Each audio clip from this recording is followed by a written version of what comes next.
नमस्कार मित्रांनो, आज राज्य मंत्रिमंडळाची बैठक पार पडली। या बैठकीमध्ये 7 महत्त्वाचे निर्णय घेण्यात आलेले आहे। मग राज्य मंत्रिमंडळाच्या या कॅबिनेट बैठकीत कोणते 7 महत्त्वाचे निर्णय घेण्यात आले याविषयी आपण सविस्तरपणे माहिती आजच्या या व्हिडिओमध्ये बघणार आहोत। मित्रांनो, राज्य मंत्रिमंडळाच्या बैठकीच्या अध्यक्षस्थानी मुख्यमंत्री देवेंद्र फडणवीस होते। या बैठकीत सामाजिक न्याय विभाग, वन विभाग, ऊर्जा विभाग, महसूल विभाग, आदिवासी विभागाशी संबंधित महत्त्वाचे निर्णय घेण्यात आले। राज्य मंत्रिमंडळाचे 7 मोठे निर्णय पुढील प्रमाणे आहेत। पहिला निर्णय आहे एआयच्या विश्वात महाराष्ट्राचे महत्त्वाकांक्षी पाऊल। महाराष्ट्र कृत्रिम बुद्धिमत्ता म्हणजे एआय धोरण 2026 जाहीर करण्यात आलेले आहे। राज्यात 10,000 कोटीपेक्षा अधिक गुंतवणूक आणि 1.5 लाख रोजगार निर्मितीची संधी। राज्यभरात एआयच्या संधीचे संतुलन साधण्यासाठी 6 एआय उत्कृष्टता केंद्र स्थापन होणार। याशिवाय 5 एआय इनोव्हेशन सिटीजची स्थापना होणार। महाराष्ट्राचे एआय पायाभूत सुविधांच्या निर्मितीवर भर देणारे दमदार धोरण। इलेक्ट्रॉनिक्स, माहिती तंत्रज्ञान व कृत्रिम बुद्धिमत्ता विभाग। दुसरा जो महत्त्वाचा निर्णय आहे तो म्हणजे सामाजिक समता समरसता वर्षानिमित्त 7 समुद्रपार महापुरुषांच्या विचारांचा जागर।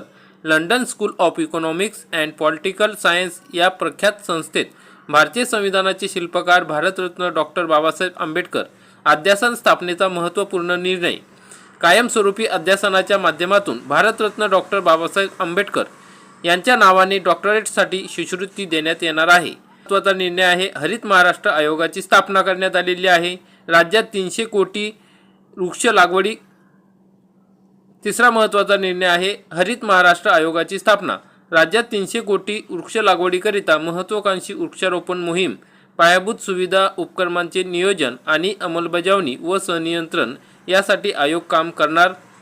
राज्यातील हरित ऊर्जेचा वापर आणि पारेषण क्षमतेचे अधिक बळकटीकरण, त्यासाठी majestic Maharashtra accelerating green energy and storage technology integration in connected grid योजना राबवण्यात येणार। या योजनेसाठी जागतिक बँकेकडून कर्ज मिळणार। त्याबाबतचा प्राथमिक अहवाल केंद्र सरकारकडे पाठवण्यास मंत्रिमंडळाची मान्यता। ऊर्जा विभाग।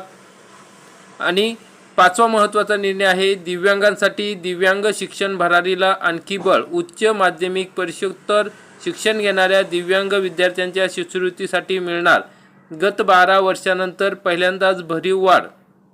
आता दिव्यांग विद्यार्थ्यांना विद्यापीठ परीक्षा बोर्ड संस्थेला भरावे लागणारे शुल्क, प्रवेश शुल्क, शिक्षण शुल्क, नोंदणी शुल्क, ग्रंथालय नियतकालिकांसाठी वैद्यकीय तपासणीचे शुल्क मिळणार। दिव्यांग सक्षमीकरण विभाग। रत्नागिरी जिल्ह्यातील मौजे नाचणे येथे केंद्रीय विद्यालयाला जमीन। कोकणातील होतकरू विद्यार्थ्यांसाठी शिक्षणासाठी आणखी एक महत्त्वाची सुविधा।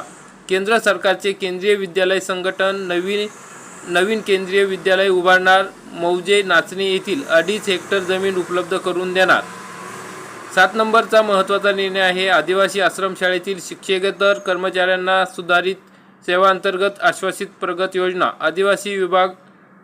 आदिवासी विकास विभागांतर्गत स्वयंसेवी संस्थांद्वारा चालवल्या जाणाऱ्या अनुदानित आश्रमशाळांमधील शिक्षकेतर कर्मचाऱ्यांना 12 व 24 वर्षाच्या नियमित सेवेनंतर 2 लाभांची सुधारित सेवांतर्गत आश्वासित प्रगत योजना लागू करण्यास मान्यता देण्यात आलेली आहे। आदिवासी विकास विभाग।